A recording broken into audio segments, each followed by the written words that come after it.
Hello friends, तो कैसे हैं आप सब। अमित सर में आपका स्वागत है। आज हम पढ़ेंगे क्लास क्लास 8 का पढ़ेंगे हिस्ट्री में पढ़ेंगे चैप्टर नंबर 6, देसी जनता को सभ्य बनाना, राष्ट्र को शिक्षित करना। शीर्षक क्या है? देसी जनता को जो है कि सभ्य बनाना और राष्ट्र को शिक्षित करना। पहले के अध्यायों में आप देख चुके हैं कि ब्रिटिश शासन के कारण यहाँ के राजाओं और नवाबों, किसानों और आदिवासियों पर किस किस तरह के प्रभाव पड़े, यानी कि राजा और नवाबों के ऊपर किस किस तरह के इफेक्ट पड़े। इस अध्याय में हम यह समझने का प्रयास करेंगे, यानी कि कोशिश करेंगे कि इन चीज़ों से विद्यार्थियों का जीवन पर क्या असर पड़े, इन चीज़ों से जो है कि विद्यार्थियों के जीवन पर क्या क्या असर पड़े। विद्यार्थियों के जीवन को समझना इसलिए ज़रूरी है क्योंकि भारत में अंग्रेज केवल भूक्षेत्र पर विजय और आय पर ही नियंत्रण नहीं चाहते थे, क्योंकि भारत में जो है कि अंग्रेज सिर्फ यानी कि भूक्षेत्र यानी कि ज़मीन पर ही विजय और आय पर ही कंट्रोल नहीं करना चाहते थे, बल्कि उन्हें लगता था कि उनका एक सांस्कृतिक मिशन भी है, उनका एक कल्चरल भी है। वे मानते थे कि उन्हें देसी समाज को सभ्य बनाना है, यानी कि अंग्रेज़ों को लगता था या मानते थे कि उन्हें देसी समाज को एक सभ्य बनाना है और उनके रीति रिवाजों और मूल्य मान्यताओं को बदलना है। उनका जो कल्चर जो है उनको बदलना है, देसी वेशभूषा को बदलना है। देखिए, भाषाविद किसे कहते हैं? एक ऐसा व्यक्ति जो कई भाषाओं का जानकार और विद्यार्थी होता है, जिसे भाषाविद कहते हैं।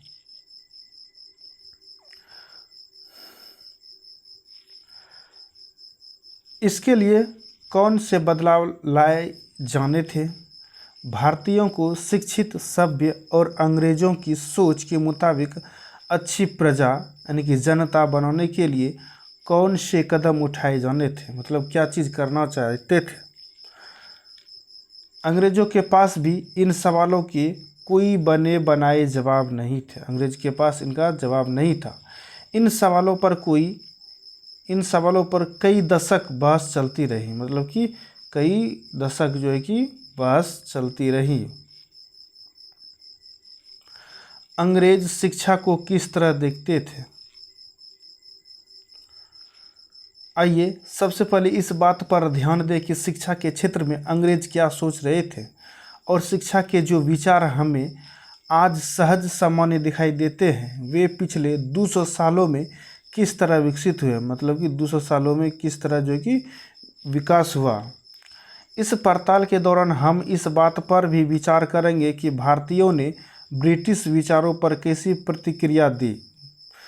इंडियन ने जो कि ब्रिटिश विचारों पर क्या क्या प्रतिक्रियाएं दी और इस बारे में अंग्रेज़ों के विचार किस तरह विकसित हुए, उनका विचार, अंग्रेज़ों का जो थिंकिंग था वो किस तरह प्रोग्रेस किया कि भारतीयों को कैसे बढ़ाया जाए।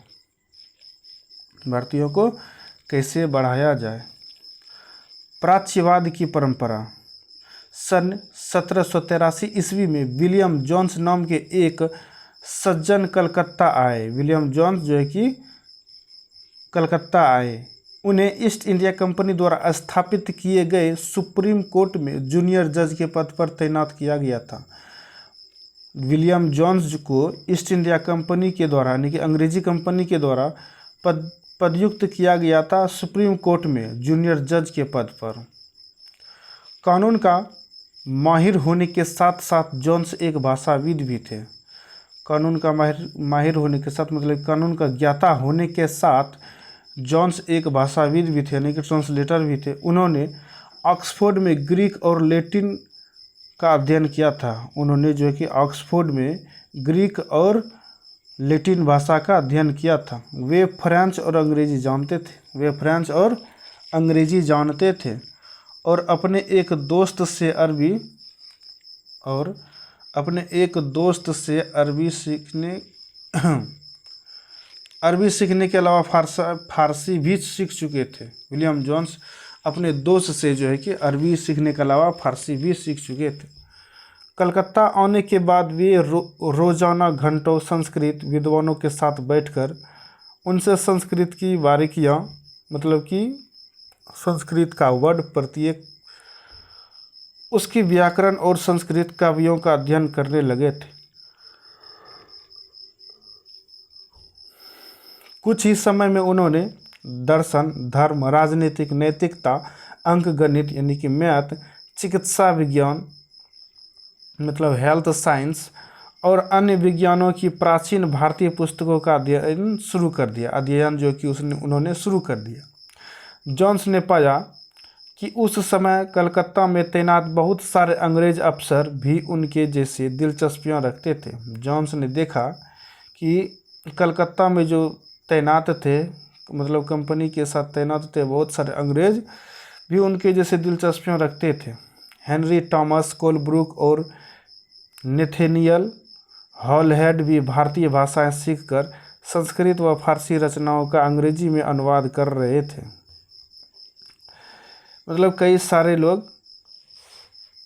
भारतीय भाषाएं सीखकर यानी संस्कृत व फारसी सीखकर और अंग्रेजी में ट्रांसलेट कर रहे थे और प्राचीन भारतीय विरासत को समझने के प्रयास में लगे हुए थे। प्राचीन भारतीय विरासत को समझने के प्रयास में जो कि वो लोग लगे चुके थे। इन लोगों के साथ मिलकर जोन्स ने एशियाटिक सोसाइटी ऑफ बंगाल का गठन किया। एशियाटिक सोसाइटी ऑफ बंगाल का गठन किसने किया था? विलियम जोन्स ने किया था। किसने किया था? विलियम जोन्स ने किया था। और एशियाटिक रिसर्च नामक शोध पत्रिका का प्रकाशन शुरू किया। जोन्स और कोलब्रुक भारत के प्रति एक खास तरह का रवैया रखते थे। एक खास तरह का रवैया कौन रखते थे? जोन्स और कोलब्रुक। वे भारत और पश्चिम दोनों की प्राचीन संस्कृतियों के प्रति गहरा आदर भाव रखते थे। उनका मानना था कि भारतीय सभ्यता प्राचीन काल में अपने वैभव के शिखर पर थी। प्राचीन काल में भारतीय सभ्यता अपने वैभव यानी कि ऐशो आराम की जिंदगी की शिखर पर थे, परंतु बाद में उसका पतन होता चला गया।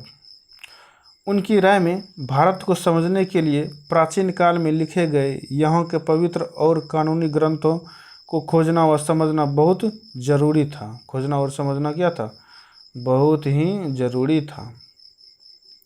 उनका मानना था कि हिंदुओं और मुसलमानों के असली विचारों व कानूनों को इन्हीं रचनाओं के जरिए समझा जा सकता है। इन्हीं रचनाओं के जरिए वो समझने की कोशिश करते थे और इन रचनाओं के पुनः अध्ययन से ही भारत के भावी विकास का आधार पैदा हो सकता है। इस तरह जोन्स और कोलब्रुक दोनों ही प्राचीन ग्रंथों को ढूंढने, उनकी व्याख्या करने, अनुवाद करने और ज़्यादा से ज़्यादा लोगों तक अपने नतीजे पहुंचाने में जुट गए। यानी कि इस तरह जो है कि जोन्स और कोलब्रुक दोनों ही प्राचीन ग्रंथों को ढूंढने यानी कि खोजने और उनकी व्याख्या करने यानी कि उनका विश्लेषण करने, अनुवाद करने, उनका ट्रांसलेट करने और ज़्यादा से ज़्यादा लोगों तक अपने नतीजों को पहुंचाने में लग गए। उन्हें विश्वास था कि यह परियोजना न केवल अंग्रेज़ों को भारतीय संस्कृति से सीखने में मदद करेगी, बल्कि भारतीयों को भी अपनी विरासत को दोबारा अपनाने और अतीत के लुप्त वैभव को समझने में मदद देगी।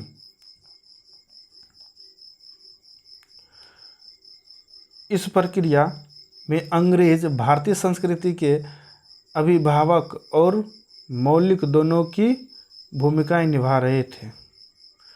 दोनों ही देखिए, इस प्रक्रिया में अंग्रेज जो है कि भारतीय संस्कृति मतलब इंडियन कल्चरल के अभिभावक और मालिक दोनों की भूमिका निभा रहे थे। एक अभिभावक के रूप में भी निभा रहे थे और मालिक के रूप में भी वो भूमिका निभा रहे थे। इन प्रयासों और विचारों से प्रभावित होकर कंपनी के बहुत सारे अधिकारियों ने दलील दी कि अंग्रेज़ों को पश्चिमी ज्ञान की बजाय भारतीय ज्ञान को ही प्रोत्साहन देना चाहिए।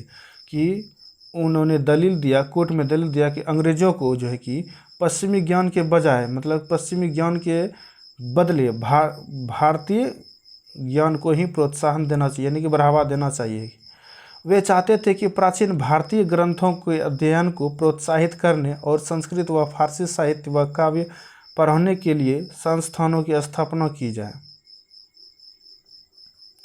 वे चाहते थे कि प्राचीन भारतीय ग्रंथों के अध्ययन यानी कि पढ़ने लिखने की को प्रोत्साहित करने, अध्ययन के प्रोत्साहित करने और संस्कृत व फारसी साहित्य व काव्य पढ़ने की, संस्कृत भी पढ़ने की और फारसी साहित्य और काव्य पढ़ने के लिए संस्थानों की स्थापना किया जाए, मतलब नए नए संस्थान खोले जाएं। इन अधिकारियों का ये भी मानना था कि हिंदुओं और मुसलमानों को वही पढ़ाया जाना चाहिए जिससे वे पहले परिचित हैं। उनको भी ये पढ़ाना चाहिए कि जिससे वे पहले से ही परिचित हैं और जिससे वे आदर और महत्व देते हैं। उन्हें अनजाने विषयों की शिक्षा न दी जाए। इन अफसरों की राय में केवल तभी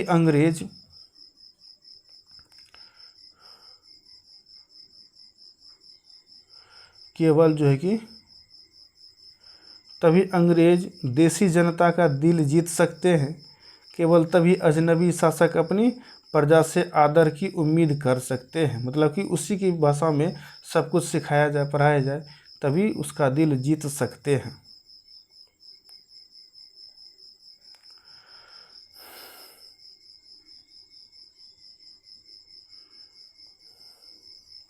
ये देखिए चित्र 3, वॉरेन हेस्टिंग्स का स्मारक। यह है वॉरेन हेस्टिंग्स का स्मारक। रिचर्ड वेस्टमाकोट 1830 ईस्वी, अब कलकत्ता स्थित विक्टोरिया मेमोरियल में। इस तस्वीर से पता चलता है कि भारत में ब्रिटिश सत्ता के बारे में प्राच्यवादी किस तरह सोचते थे। मतलब कि प्राच्यवादी मतलब कि पुराने इतिहास का जो अध्ययन करते थे वो किस प्रकार सोचते थे। यहाँ आप देख सकते हैं कि सबसे ऊपर हेस्टिंग्स की भव्य प्रतिमा है। यह हेस्टिंग्स की भव्य प्रतिमा जो प्राच्यवादियों के भारी समर्थक थे। इसके एक तरफ पंडित और दूसरी तरफ नीचे बैठा हुआ मुंशी दिखाई दे रहा है। एक तरफ पंडित है और एक तरफ मुंशी है। हेस्टिंग्स तथा अन्य प्राच्यवादी भारतीय विद्वानों से विभिन्न भारतीय भाषाएं सीखना चाहते थे, जिन्हें वह कई बार केवल बोलियां समझते और वर्णानुकूलर का नाम देते थे। बोली समझते थे और वर्णानुकूल मतलब वर्ण की अनुकूल वो नाम देते थे। स्थानीय रीति रिवाजों और कानूनों के बारे में जानना चाहते थे और प्राचीन ग्रंथों, अनुवाद और व्याख्या में मदद चाहते थे। हेस्टिंग्स ने पहल करके कलकत्ता मदरसे की स्थापना की। हेस्टिंग्स ने एक शोध करके जो कि कलकत्ता मदरसे की स्थापना की और उनका विश्वास था कि यहाँ के प्राचीन रीति रिवाज और यहाँ की ज्ञान संपदा ही भारत में ब्रिटिश शासन के आधार पर होना चाहिए। इनका कल्चरल ही उसके आधार पर होना चाहिए ताकि ब्रिटिश शासन कैसे किया जाए। देखिए प्राच्यवादी क्या है देखते हैं। एशिया की भाषा और संस्कृति का गहन ज्ञान रखने वाले लोग जिसे प्राच्यवादी कहते हैं। मुंशी, ऐसा व्यक्ति जो फारसी पढ़ना लिखना जानता हो उसे उस समय मुंशी कहा जाता था। वर्णानुकूलर, यह शब्द आमतौर पर मानक भाषा से अलग किसी स्थानीय भाषा या बोली के लिए इस्तेमाल किया जाता था। बोली के लिए ही इस्तेमाल किया जाता था वर्णानुकूलर। भारत जैसे औपनिवेशिक देशों में अंग्रेज रोजमर्रा इस्तेमाल की स्थानीय भाषाओं और साम्राज्यवादी शासकों की भाषा अंग्रेजी के बीच फर्क चिन्हित करने के लिए इस शब्द का इस्तेमाल करते थे। मतलब कि अंग्रेजी भाषा और सारे कई भाषा के बीच को फर्क समझने के लिए वर्णानुकूलर का इस्तेमाल करते थे। मदरसा, सीखने के स्थान को अरबी भाषा में मदरसा कहा जाता है। यह किसी भी तरह का स्कूल या कॉलेज या कोई और संस्थान हो सकता है।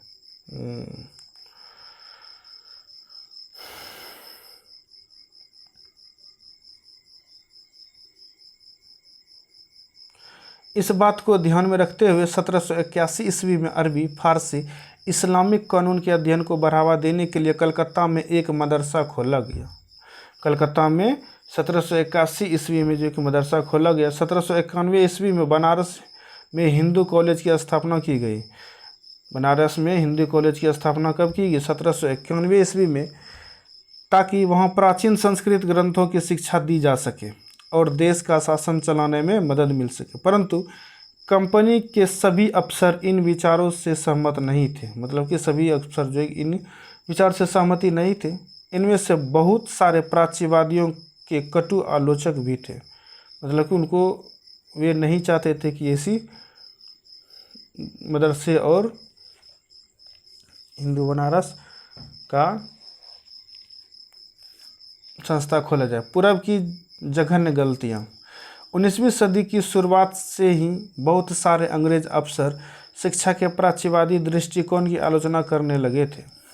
उनका कहना था कि पूर्वी समाजों का ज्ञान त्रुटियों से भरा हुआ और अवैज्ञानिक है।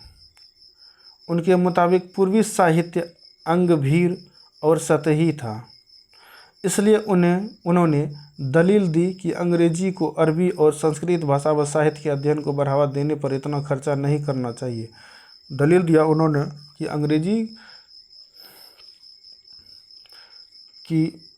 अंग्रेजी को अरबी और संस्कृत भाषा और साहित्य के अध्ययन को बढ़ावा नहीं देना चाहिए।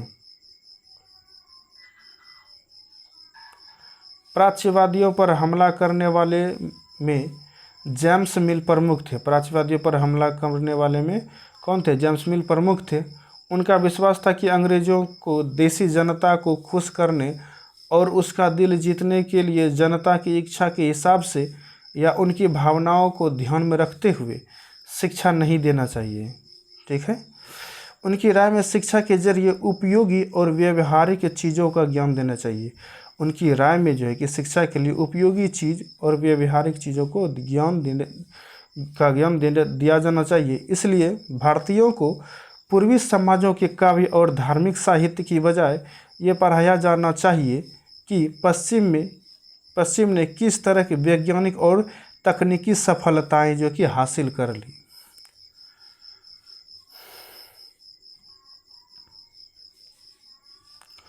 अठारह के दशक तक प्राच्यवादियों का विरोध और तीखा हो गया, मतलब कि बढ़ गया। थॉमस बेबिंगटन मैकाले इन आलोचकों में सबसे मुखर और प्रभावशाली विचारक थे। मतलब कि वो इफेक्टिव विचारक थे। वह भारत को असभ्य देश मानते थे जिसे सभ्यता का पाठ पढ़ना जरूरी था। वह जो है कि भारत को असभ्य देश मानते थे। कौन? बेबिंगटन। मैकाले के मुताबिक, यानी कि बेबिंगटन मुकाबले के मुताबिक पूर्वी ज्ञान का कोई भी शाखा इंग्लैंड की प्रगति के समकक्ष नहीं थी। पूर्वी ज्ञान का कोई भी शाखा नहीं, कोई भी टहनी जो है इंग्लैंड की प्रगति के समकक्ष नहीं थे। मैकाले का कहना था कि एक अच्छे यूरोपीय पुस्तकालय का केवल एक ही खाना ही भारत और अरब के समूचे देसी साहित्य के बराबर है।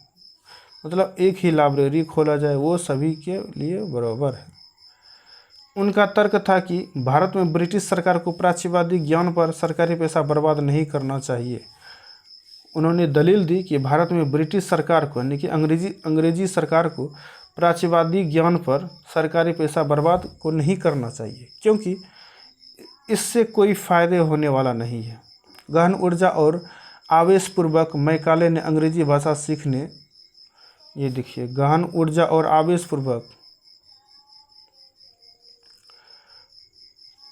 आवेशपूर्वक मैकाले ने अंग्रेजी भाषा सीखने की ज़रूरत पर जोर दिया। मतलब कि इंग्लैंड लैंग्वेज पर उन्होंने जोर दिया। उनका मानना था कि अंग्रेजी के ज्ञान से भारतीयों को दुनिया की श्रेष्ठतम साहित्यिक कृतियों को पढ़ने का मौका मिलेगा।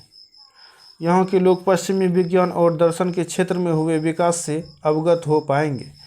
इस प्रकार उनका कहना था कि अंग्रेजी पढ़ाना लोगों को सभ्य बनाने, उनकी रुचियों, मूल्यों और संस्कृति को बदलने का रास्ता हो सकता है। मतलब उनका माइंड बदलने का भी रास्ता हो सकता है। मैकाले के मिंटस, यानी कि विवरण के आधार पर, मतलब कि मैकाले के आधार पर 1835 ईस्वी का अंग्रेजों का शिक्षा अधिनियम पारित किया गया। कब किया गया? 1835 का अंग्रेजों का शिक्षा अधिनियम पारित किया, यानी कि लागू किया गया। ये फैसला भी लिया गया कि अंग्रेजी को उच्च शिक्षा का माध्यम बनाया जाए, अंग्रेजी को जो कि उच्च शिक्षा का माध्यम बनाया जाए। कलकत्ता मदरसे तथा बनारस संस्कृत कॉलेज जैसे प्राच्यवादी संस्थानों को प्रोत्साहन न दिया जाए। उन्होंने कहा कि कलकत्ता मदरसे तथा बनारस संस्कृत कॉलेज जैसे प्राच्यवादी संस्थानों को प्रोत्साहन न दिया जाए, मतलब उनको बढ़ावा नहीं दिया जाए। इन संस्थानों को अपने आप क्षरण का शिकार होते जा रहे अंधकार के मंदिरों की संज्ञा दी गई। उन्होंने एक ऐसा संज्ञा दिया गया कि अपने आप जो है कि ये ढह जाएंगे। अब स्कूलों के लिए भी अंग्रेजी पाठ्य पुस्तकें छपने लगी, स्कूलों के लिए भी जो है कि इंग्लिश में ही पुस्तक छपने लगे।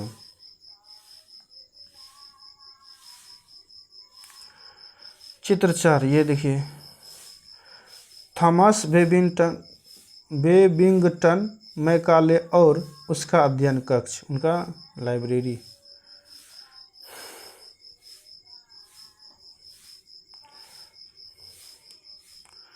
ज्ञानियों की भाषा, अंग्रेजी पढ़ाने की ज़रूरत पर जोर देते हुए मैकाले ने यह कहा था, सभी पक्ष इस बात पर सहमत दिखाई देते हैं कि भारत के देसी लोगों द्वारा आमतौर पर बोली जाने वाली बोलियां, कि देसी लोगों पर आमतौर पर बोली जाने वाली बोलियां में न तो साहित्यिक जानकारियां होती हैं और न ही वैज्ञानिक। इसके अलावा ये बोलियां इतनी दरिद्र और रूखी है कि अगर किसी और स्रोत से उनको समृद्ध न बनाया जाए, किसी और तरीके से समृद्ध न बनाया जाए, तो किसी भी मूल्यवान कृति का उनमें अनुवाद भी नहीं किया जा सकता। थॉमस बेबिंगटन मैकाले, भारतीय शिक्षा के विषय में 2 फरवरी 1835 ईस्वी को यह लिखा गया था। के मिंटस।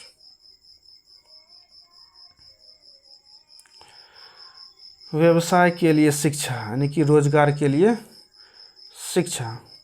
1854 ईस्वी में ईस्ट इंडिया कंपनी के लंदन स्थित कोर्ट ऑफ डायरेक्टर्स ने भारतीय गवर्नर जनरल को शिक्षा के विषय में एक नोट भेजा, एक जो है कि पत्र भेजा।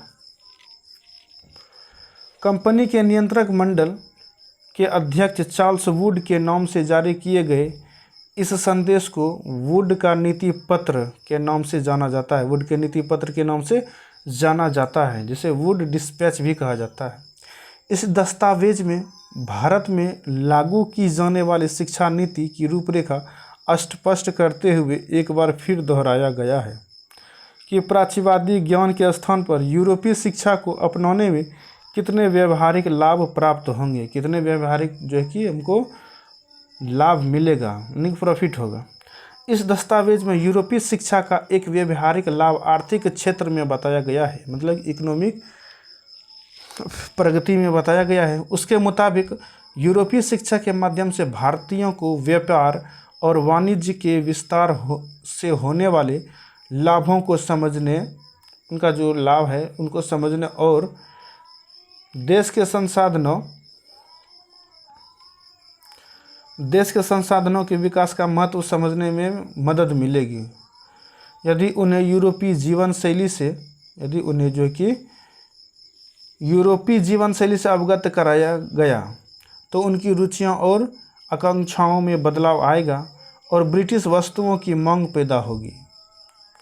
मतलब कि उनको जो है कि उनका जो आकांक्षाएं बदल दिया जाए तो उनके प्रति उनकी रुचि भी बदल जाएगी, क्योंकि तब यहाँ के लोग यूरोप में बनी चीज़ों को अपनाना और ख़रीदना शुरू कर देंगे। वुड के नीति पत्र में यह तर्क भी दिया गया था कि यूरोपीय शिक्षा से भारतीयों के नैतिक चरित्र का उत्थान होगा। इससे वे ज़्यादा सत्यवादी और ईमानदार बन जाएंगे और फलस्वरूप कंपनी के पास भरोसेमंद कर्मचारियों की कमी नहीं होगी। दस्तावेज के मुताबिक पूरब का साहित्य न केवल भयानक त्रुटियों से भरा पड़ा था, बल्कि यह लोगों में न तो काम के प्रति दायित्व और समर्पण का भाव पैदा कर सकता था और न ही शासन के लिए आवश्यक निपुणता पैदा कर सकता है। उनका जो यूजेस थिंग्स है वो पैदा नहीं कर सकता। 1854 ईस्वी के नीति पत्र के बाद अंग्रेजों ने कई अहम कदम उठाए, कदम उठाए। सरकारी शिक्षा विभागों का गठन किया गया ताकि शिक्षा संबंधी सभी मामलों पर सरकार का नियंत्रण स्थापित किया जा सके। विश्वविद्यालयी शिक्षा की व्यवस्था विकसित करने के लिए भी कदम उठाए गए। 1857 ईस्वी में जब मेरठ और दिल्ली में सिपाही विद्रोह कर रहे थे, 1857 में जब मेरठ और दिल्ली के सिपाही विद्रोह हो रहा था, उसी समय कलकत्ता, मद्रास और बम्बई विश्वविद्यालयों की स्थापना की जा रही थी। उसी समय जो कि कलकत्ता में भी विश्वविद्यालय, मद्रास में भी विश्वविद्यालय और बम्बई में विश्वविद्यालय की स्थापना की जा रही थी। स्कूली शिक्षा प्रणाली में परिवर्तन के प्रयास भी किए गए, मतलब कि शिक्षा प्रणाली में भी चेंजेस भी किए गए। यूरोपीय ज्ञान के पक्ष में एक तर्क क्या है? 1854 ईस्वी के वुड के नीति पत्र में प्राच्यवादी ज्ञान का विरोध करने वालों की निर्णायक विजय का संकेत था। क्या था? संकेत था।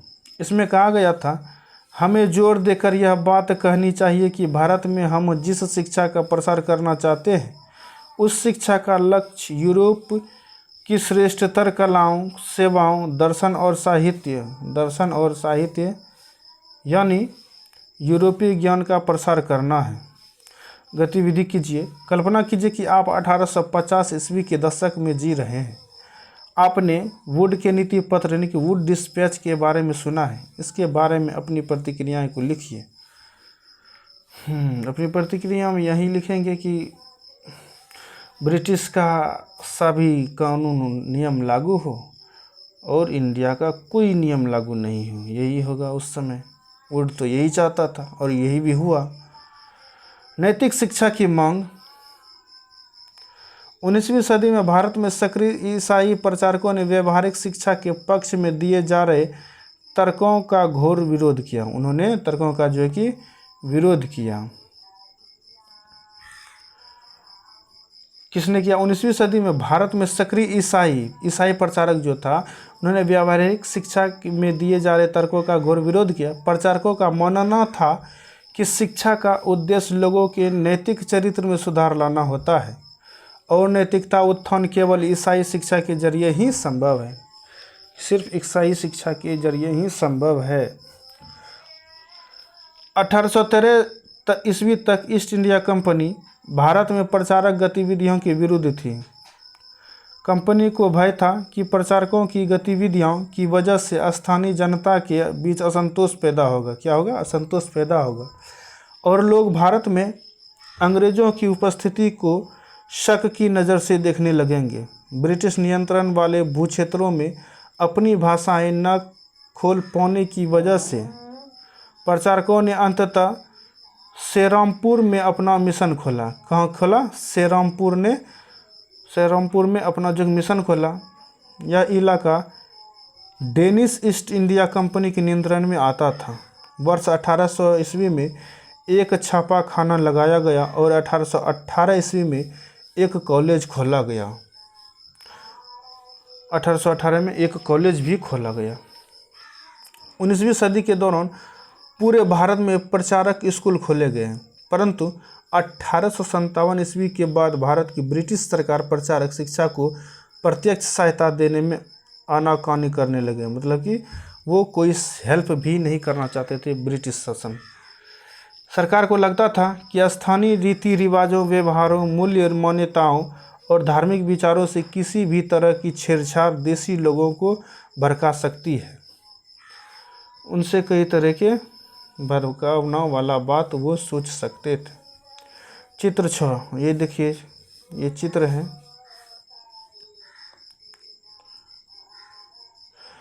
स्कॉटलैंड के ईसाई प्रचारक विलियम केरे, जिसने सेरामपुर मिशन की स्थापना में मदद की, विलियम केरे है।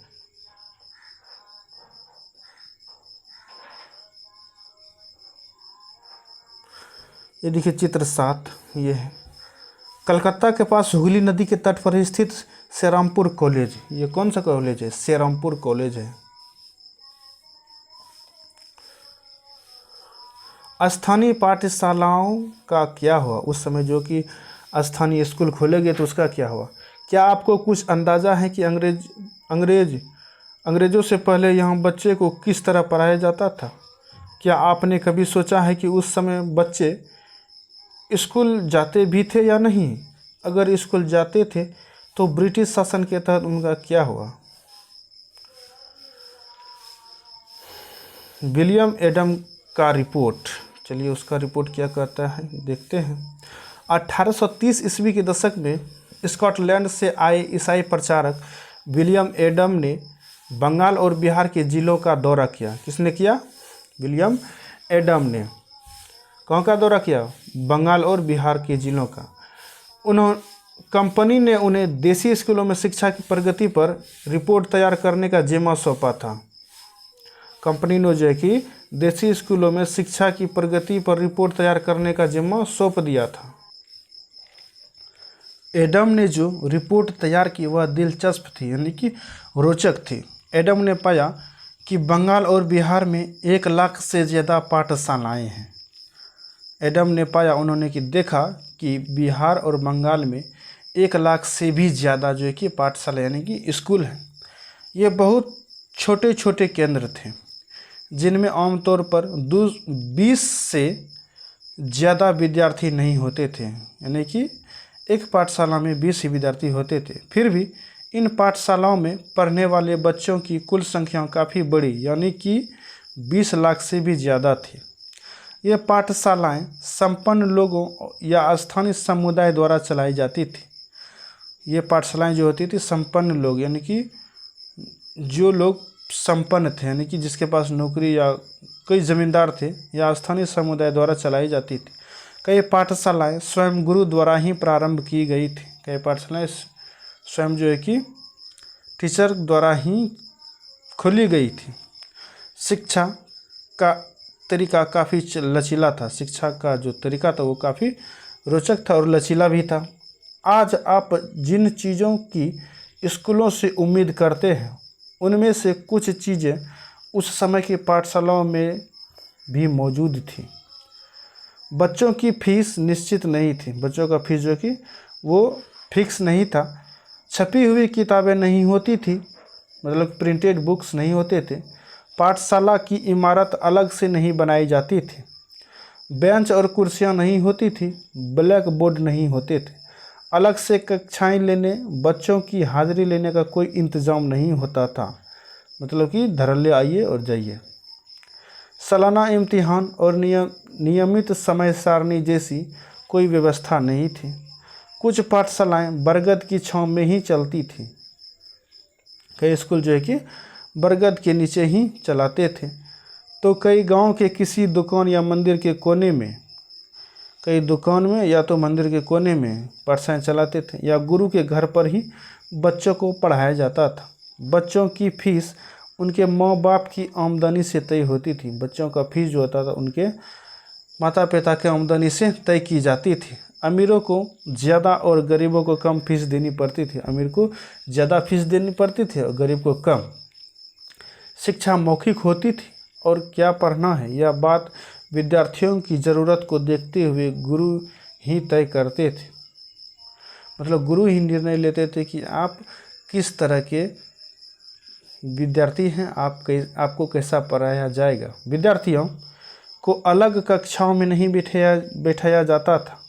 सभी एक जगह एक साथ बैठते थे। अलग अलग स्तर के विद्यार्थियों के साथ गुरु अलग से बात कर लेते थे।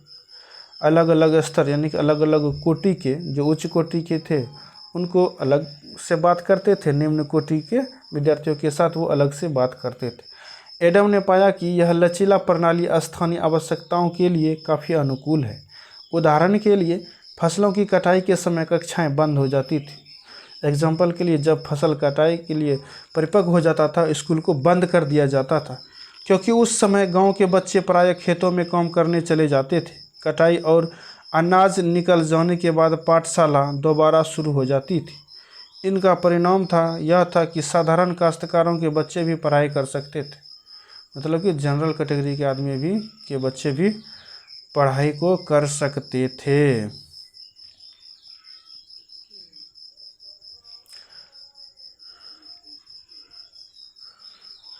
चित्र 8, एक ग्रामीण पाठशाला। यह फ्रांसवा साल्विन नामक डच पेंटर द्वारा बनाया गया चित्र। ये जो चित्र बनाया गया है ये किसने बनाया? फ्रांसवा साल्विन ने। फ्रांसवा 18वीं सदी के आखिर में भारत आए थे। 18वीं सदी के लास्ट में जो है कि फ्रांसवा साल्विन कहाँ आए थे? भारत आए थे। अपने चित्रों में उन्होंने लोगों के दैनिक जीवन को दर्शाने का प्रयास किया। अपने चित्रों में लोगों का जो दैनिक दिनचर्या जीवन है उनको दर्शाने का उसने बहुत प्रयास किया। दैनिक दिनचर्या नए नियम, चलिए देखते हैं। दैनिक दिनचर्या नए नियम। 19वीं सदी के मध्य तक कंपनी का ध्यान मुख्य रूप से उच्च शिक्षा थी, उच्च शिक्षा पर था। 19वीं सदी के मतलब कि बीच तक कंपनी का ध्यान क्या था? मुख्य रूप से उच्च शिक्षा के मध्य था। इसलिए कंपनी ने स्थानीय पाठशालाओं के काम काज में काफ़ी ज़्यादा दखल नहीं दिया। इसलिए कंपनी ने जो ईस्ट इंडिया कंपनी ने स्थानीय पाठशाला यानी कि स्थानीय स्कूल जो था उनके काम काज में ज़्यादा दखल नहीं दिया। 1854 ईस्वी के बाद कंपनी ने देसी शिक्षा व्यवस्था में सुधार लाने का फैसला किया। 1854 ईस्वी के बाद जो है कि ब्रिटिश ईस्ट इंडिया कंपनी ने देसी शिक्षा व्यवस्था में सुधार लाने का फैसला लिया। कंपनी का मानना था कि इसके लिए मौजूदा व्यवस्था के भीतर ही बदलाव किए जा सकते हैं। मौजूदा व्यवस्था के भीतर ही क्या किए जा सकते हैं? चेंजेज किए जा सकते हैं। कंपनी एक नई दिनचर्या, नए नियमों और नियमित निरीक्षणों के जरिए पाठशालाओं को और व्यवस्थित करना चाहती थी, मतलब कि और उसको सुदृढ़ बनाना चाहती थी। इसके लिए क्या किया जा सकता था? कंपनी ने क्या कदम उठाए? सबसे पहले तो कंपनी ने बहुत सारे पंडितों को सरकारी नौकरी पर रख लिया। सबसे पहले जो कि बहुत सारे पंडित जो था उसको सरकारी नौकरी पर रख लिया। किसने? ईस्ट इंडिया कंपनी ने। इनमें से प्रत्येक पंडित को 4 से 5 स्कूलों की देखरेख का जिम्मा सौंपा जाता था। यानी कि प्रत्येक पंडित को यानी एक पंडित को 4 से 5 स्कूलों की देखरेख का जिम्मा सौंप दिया जाता था। पंडितों का काम पाठशालाओं का दौरा करना और वहां अध्यापन की स्थितियों में सुधार लाना था। प्रत्येक गुरु को निर्देश दिया गया कि वे समय समय पर अपने स्कूल के बारे में रिपोर्ट भेजें, मतलब कि अपना रिपोर्ट भेजें और कक्षाओं को नियमित समय सारणी के अनुसार पढ़ाएं।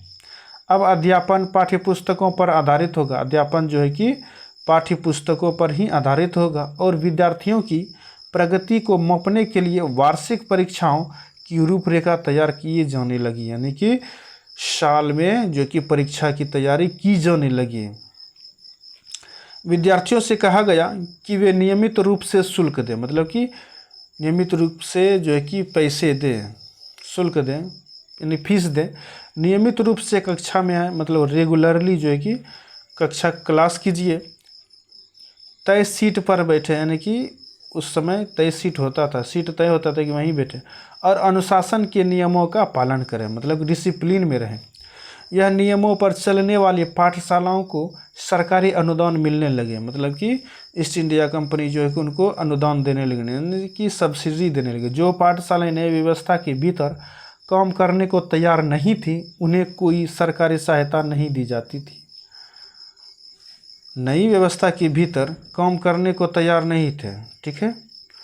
जो पाठशालाएं नई व्यवस्था के भीतर काम करने के लिए इच्छुक नहीं थे, नहीं तैयार नहीं थे, उन्हें सरकारी सहायता नहीं दी जाती थी। जिन गुरुओं ने सरकारी निर्देशों का पालन करने की बजाय अपनी स्वतंत्रता बनाए रखी, वे सरकारी सहायता प्राप्त और नियमों से चलने वाली पाठशालाओं के सामने कमज़ोर पड़ने लगे। मतलब कि जो उनका नियम नहीं मानते थे जो गुरु, वो कमज़ोर होने लगे।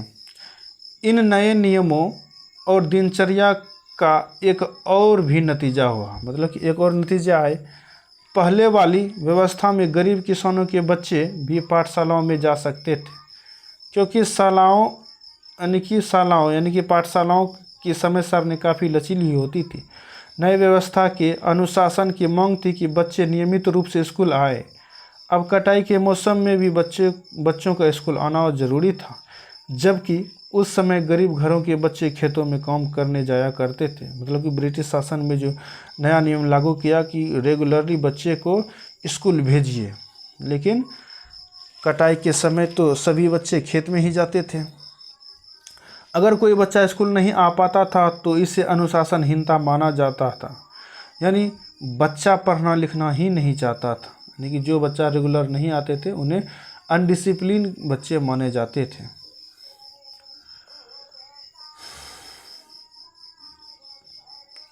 ये देखिए चित्र 9, अरविंद घोष। ये अरविंद घोष है। अरविंद घोष ने 15 जनवरी 1908 ईस्वी को बॉम्बे यानी कि मुंबई में अपने एक संभाषण में राष्ट्रीय शिक्षा पर बोलते हुए कहा कि इसका लक्ष्य क्षेत्रों में राष्ट्रीयता का भाव जागृत करना है। इसके लिए अपने पूर्वजों के साहसिक कार्यों पर गहराई से चिंतन करना आवश्यक होगा, मतलब कि उन पर थिंकिंग कीजिए। पूर्वजों पर शिक्षा को मातृभाषा में होना चाहिए ताकि यह अधिक से अधिक लोगों तक पहुंच सके। शिक्षा को जो है कि मातृभाषा में होना चाहिए ताकि ज़्यादा से ज़्यादा लोगों तक पहुंचाया जा सके। अरविंद घोष ने इस बात पर भी बल दिया कि यद्यपि छात्रों को अपने मूल के साथ जुड़े रहना चाहिए, मतलब कि मूल के साथ छात्रों को जुड़े रहना चाहिए, फिर भी उनको आधुनिक वैज्ञानिक आविष्कारों तथा लोकप्रिय शासन व्यवस्था के संदर्भ में पश्चिमी देशों के अनुभव का भी भरपूर लाभ उठाना चाहिए। इसके अतिरिक्त छात्रों को कोई हस्तकला भी सीखनी चाहिए, मतलब कि कोई हस्तकला भी सीखनी चाहिए ताकि वे स्कूल छोड़ने पर यथासंभव रोजगार पा सकें।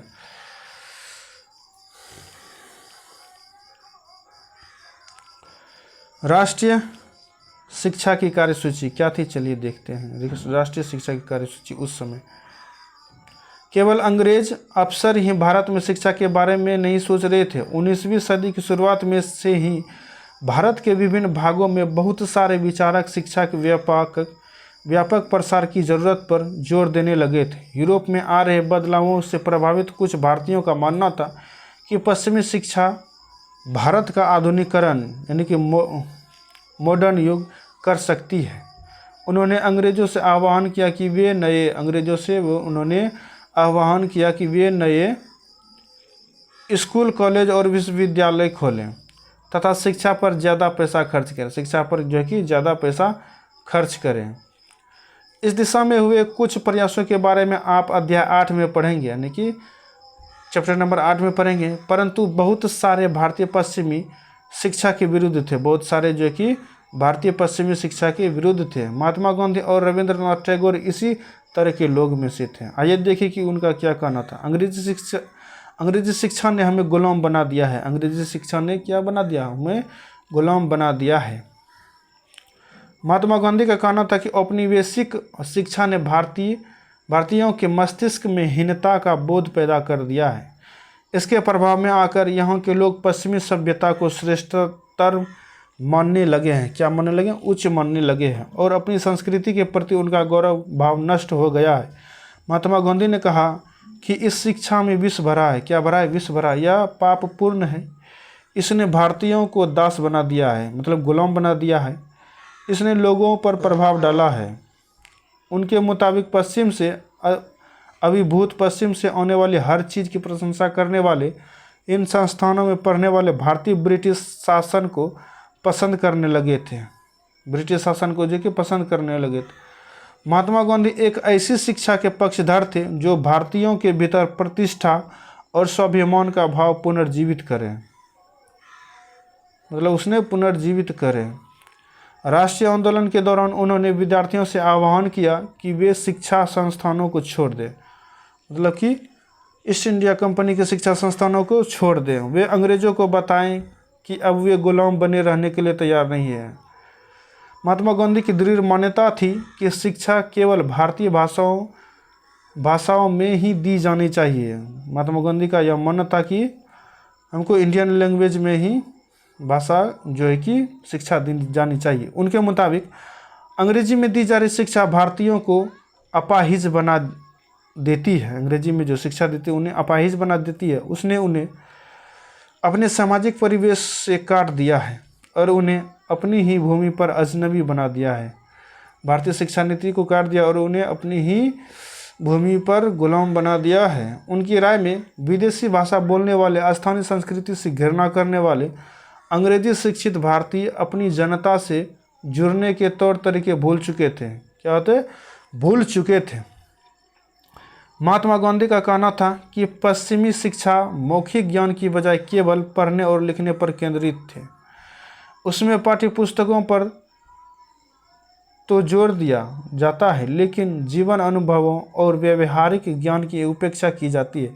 जीवन का अनुभव और व्यवहारिक ज्ञान की उपेक्षा की जाती है। गांधी का तर्क था कि शिक्षा से व्यक्ति का दिमाग और आत्मा विकसित होनी चाहिए। शिक्षा से व्यक्ति का दिमाग और आत्मा जो है कि विकसित होना चाहिए। उनकी राय में केवल साक्षरता यानी पढ़ने और लिखने की क्षमता पा लेना ही शिक्षा नहीं होती। इसके लिए तो लोगों को हाथ से काम करना पड़ता है, हुनर सीखने पड़ते हैं और यह जानना पड़ता है कि विभिन्न चीज़ें किस तरह काम करती हैं। इससे उनका मस्तिष्क और समझने की क्षमता दोनों विकसित होती है। मस्तिष्क में समझने की क्षमता और काम करने की क्षमता दोनों विकसित होती है।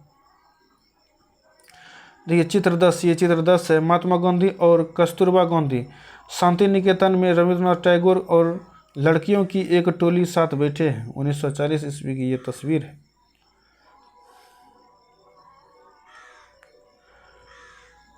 साक्षरता ही शिक्षा नहीं है। देखिए आगे है, साक्षरता ही शिक्षा नहीं है। महात्मा गांधी ने लिखा था कि साक्षरता ही शिक्षा नहीं। चलिए देखते हैं क्या लिखा था।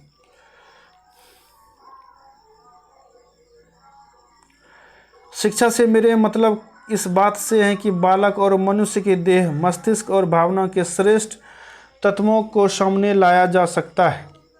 साक्षरता न तो शिक्षा का अंत है और न ही उनकी शुरुआत। साक्षरता न ही शिक्षा का अंत है और न ही उसकी शुरुआत है।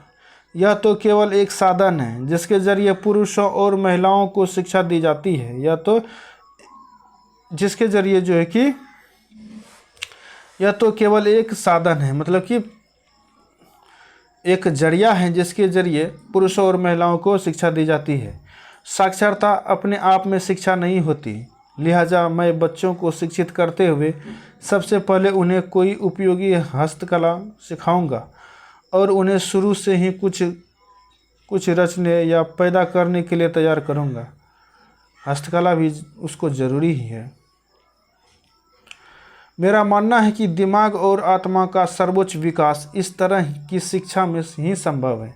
प्रत्येक हस्तकौशल आज की तरह केवल यांत्रिक ढंग से ही नहीं बल्कि वैज्ञानिक ढंग से पढ़ाया जाना चाहिए। आंतरिक ढंग से ही नहीं बल्कि वैज्ञानिक ढंग से भी पढ़ाया जाना चाहिए। यानी बच्चे को प्रत्येक प्रक्रिया के क्यों और किस लिए का पता होना चाहिए।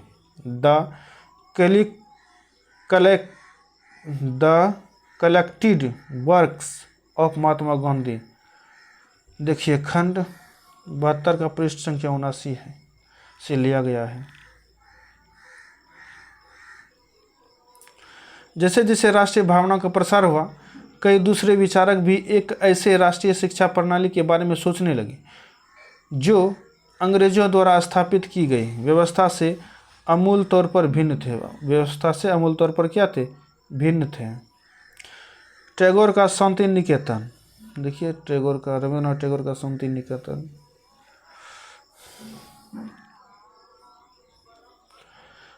आप में बहुत सारे दोस्तों ने शांति निकेतन के बारे में सुना होगा। क्या आप जानते हैं कि इसकी स्थापना किसने और क्यों की? रविंद्रनाथ टैगोर ने यह संस्था 1921 ईस्वी में शुरू की थी। यह संस्था कब की शुरू की थी? 1921 ईस्वी में। किसने किया था? रविंद्रनाथ टैगोर ने। किस संस्था का स्थापना किया था? तो शांति निकेतन का। टैगोर जब बच्चे थे तो स्कूल जाने से बहुत चिढ़ते थे, मतलब कि वो नहीं जाना चाहते थे। वहाँ उनका दम घुटता था। उन्हें स्कूल का माहौल दमनकारी लगता था। टैगोर को ऐसा लगता था मानो स्कूल कोई जेल हो, क्योंकि वहाँ बच्चे मनचाहा कभी नहीं कर पाते थे। स्कूल लगता था उस समय जेल हो।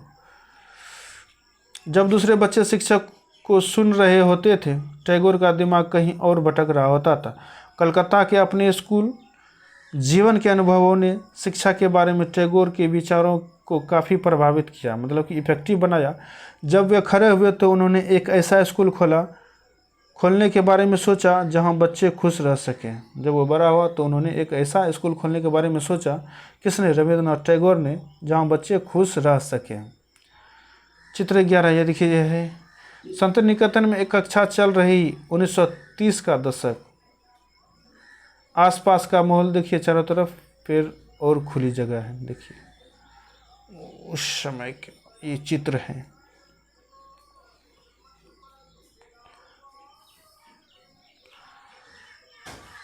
जहाँ वे मुक्त और रचनाशील हों, जहाँ वे अपने विचारों और आत्मकक्षाओं की समझ सकें।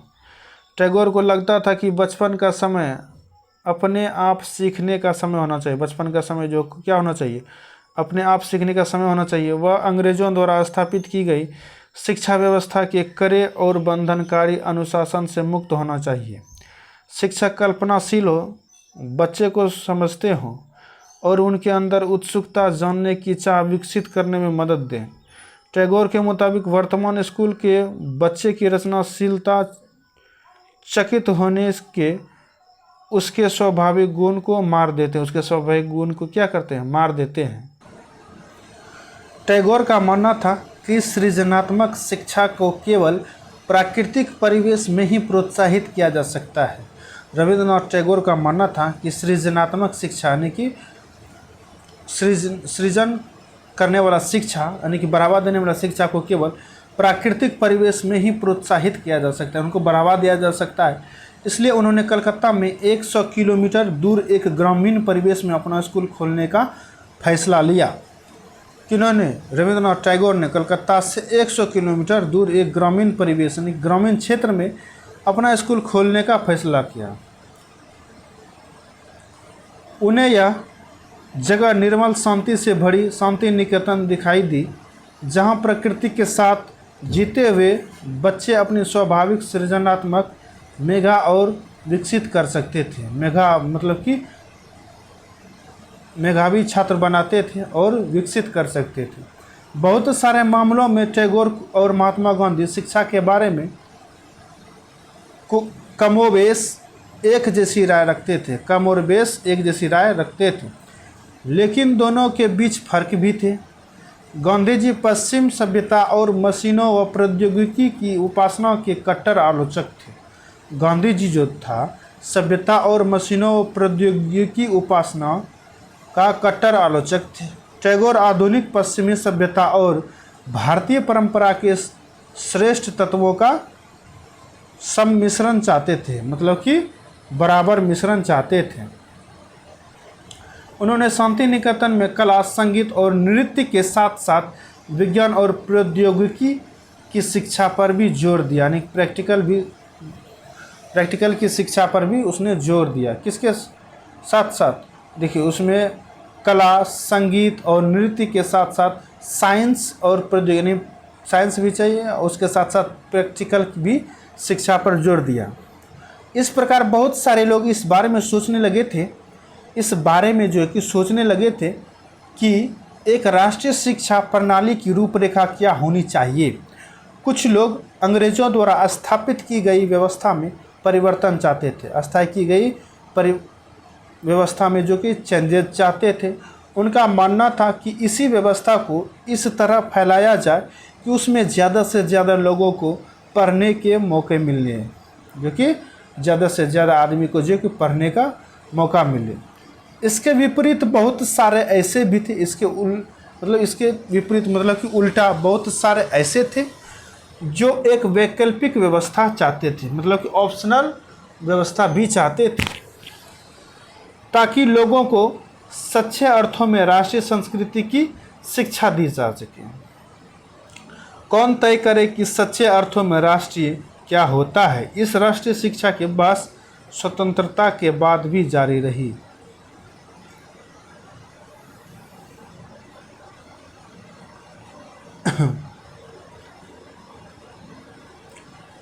चित्र 12 ये देखिए, कोयम्बटूर के एक प्रचारक स्कूल में खेल रहे बच्चे। 20वीं सदी का प्रारंभ। ये देखिए बच्चा खेल रहा है। और 20वीं सदी का शुरुआत हुआ। 19वीं सदी के मध्य तक ईसाई प्रचारक और भारतीय सुधारवादी संगठन लड़कियों के लिए स्कूल खोलने लगे। किसके लिए? लड़कियों के लिए, जो कि स्कूल को खोलने लगे। तो आज की क्लास में इतना ही। तब तक के लिए जय हिंद, जय भारत, जय जगत।